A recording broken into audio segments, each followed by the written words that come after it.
మీరు ఏ స్వామి పాదములు పట్టి నమస్కరిస్తే మీ మనస్సుకి అటువంటి జవము కలుగుతుందో, అటువంటి స్వరూపము, అటువంటి సాధకుడు, అటువంటి భక్తుడు, అటువంటి పరబ్రహ్మము హనుమా. అందుకని ఆయన పాదములు పట్టుకుంటే ఏం కలుగుతుంది? మీ మనస్సుకి కూడా అటువంటి జవము కలుగుతుంది.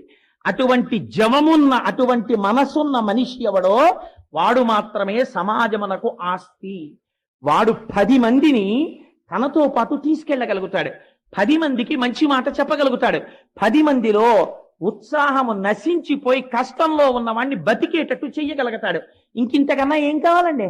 చచ్చిపోయేవాడిని కూడా బతికించగలిగితే ఎవడి మాట చెప్పాడో వాడి జన్మ సార్థకత పొందినట్టే. ఇది మీకు రావాలంటే, మనస్సుకు అటువంటి జవము కలగాలంటే ఎక్కడి నుంచి వచ్చింది జవం? బాగా జ్ఞాపకం పెట్టుకోండి. సంకల్ప వికల్ప సంఘాతమైనటువంటి మనస్సు మీరు ఏదో ఒక ఆధారమును అందించడంలో పొరపాటు పడితే ప్రమాదం